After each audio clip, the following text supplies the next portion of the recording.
Bugün Azərbaycan Teleradio Akademiyasında Azərbaycan dilinin qorunması istiqamətində təlim dərsləri keçirildi. Mən burada iştirak edən 50 nəfər media nümayəndələri ilə ustad dərsi keçdim.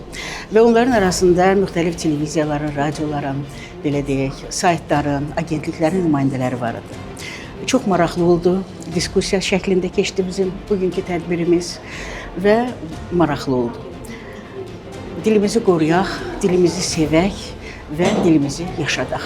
Teleradio Akademiyasının təşkilatçılığı ilə keçirilən mediada Azərbaycan dili mövzusunda təlim proqramında iştirak elədim və burada 50-dən artıq bizim həmkarımızın iştirakı ilə keçirilən bu təlimdə kifayət qədər maraqlı mövzular ətrafında danışdıq, fikir mübadiləsi apardıq. Efir estetikası mövzusu haqqında mənim məruzəm oldu və düşünürəm ki, kifayət qədər məhsuldar bir görüş keçdi. Bugünkü təlim mən inanıram ki, çox faydalı keçdi. Sağ olsunlar media qurumlarından gələn nümayəndələr, redaktorlar, müxbirlər. Biz təlimi daha çox müzakirə tipli təlimə çevirdik. Yəni səhvlərimizi bir yerdə axtardıq, səhvlərimizi bir yerdə gördük və öhdəsindən necə gəlməliyik, onu da bir yerdə qərar vermək istədik və belə bir qərara gəldik ki, artıq təkcə fokus qrupu olaraq təlimləri ümumiyyətlə medianın təhlilini aparmayacağıq. Bura gələn təlimə qatılan həm müxbirlər, həm redaktorlar özləri öz işlədikləri yerin monitorinqlərinə, medianın monitorinqlərini özləri eləyəcəklər, özləri çıxaracaqlar səhvləri və bir yerdə biz bu səhvləri medialara ötürəcəyik, media orqanlarına ötürəcəyik, media qurumlarına ötürəcəyik. Məqsədimiz nədir? Məqsədimiz kimdəsə səhv tapmaq deyil. Məqsədimiz Azərbaycan dilinin orfoqrafiyasına, orfoepiyasına əməl eləməkdir.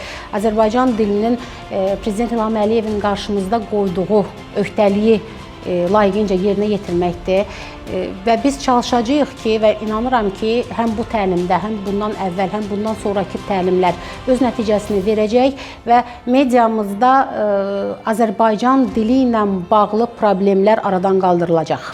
Burada hər kəsin öz üzərinə məsuliyyət düşür bir insan kimi. Çünki cəmiyyəti təşkil edən də bizik və ailədə, məktəbdə, yəni ortamda, hər hansısa bir vəziyyətdə bunu özümüz düzəltməyə çalışmalıyıq. Efir aparıcısı, FM radionun aparıcısı hər an öz səhvini anında dərk etməli və situasiyadan, vəziyyətdən çıxmağı bacarmalıdır. Bəzən görürsən ki, dünya görüşünün kasad olması ilə bağlıdır, dil bilili kasad olması ilə bağlı olan ondan əmələ gələn səhvlər var. Yəni məncə ondandır. Yəni təbii ki, indi söz bazası filan bunlar hamısı öz yerindədir. Ləhcə filan bunlar hamısı bəllidir. Bunlara hər yerdə səhvdir. Yəni radioda da qəbul olmazdı, televiziyada da qəbul olmazdı.